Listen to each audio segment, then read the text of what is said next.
Hello Van Lifer, here is a quick update on your van. What I'm looking at right here, what you're looking at right here, are the underneath sides of the upper cabinets in the back of the van. Well, actually there's one in the front of the van. There are 5 cabinets and these are about the sizes of them. What I was gonna do is I was gonna use like maple veneer plywood for the bottoms of the cabinets and the tops of the cabinets, but what it started looking to me like was just a whole lot of maple plywood.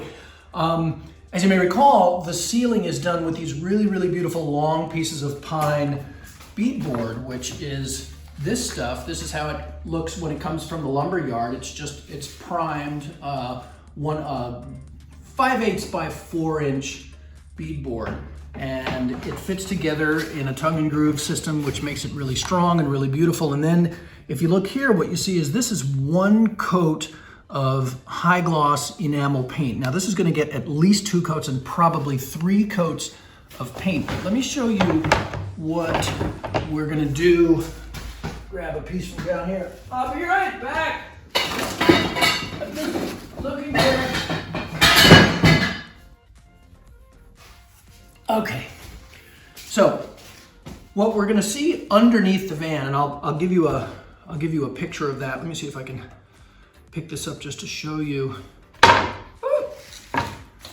This is gonna be what the underneath side, and this is kind of a dirty piece of framing, but this is what the underneath side of the cabinet is gonna look like. We're gonna, and that way you don't have an overwhelm of any one kind of material, right? If it was all aluminum, it would look kind of too much. If it was all vinyl covered wall panels, that would be too much. If it was all maple plywood, that would all be too much. And so, and then the other reason that we're doing this with the underneath side of the cabinets, and I think this kind of goes back to my kid days of sitting on front porches and stuff like that. When I look up, I want everything on that horizontal plane, I want all of the material to be the same. So if I'm lying in bed, I don't want to see some plywood here and then the beadboard of the ceiling. I want the ceiling to continue on the underneath side of the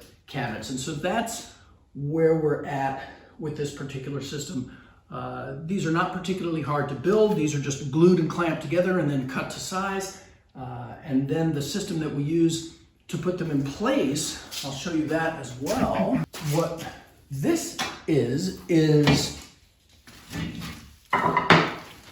is just 5/16 by 1.5 inch aluminum flat bar. Why 5/16? It's not a normal size. It's not particularly easy to get, but it can be got. The reason 5/16 is if you look at the way your framing works, a 5/16 board fits perfectly inside your framingtech extrusion there. So what happens is we put this piece of board inside the frame. Let me see if I can set up a little demo for you here without painting or destroying anything. We put a piece like this, and then we attach it that way, and look how beautifully that nests together. And so that's, if you want to attach a piece of 1/2 inch or even 5/8 inch panel or lumber or something like that, so that it mounts flush with the edge of your aluminum extrusion, this is the system that you use to do it. And you don't, this is a really long piece, right? What we're gonna do is we're gonna cut maybe 2.5 inch segments of this.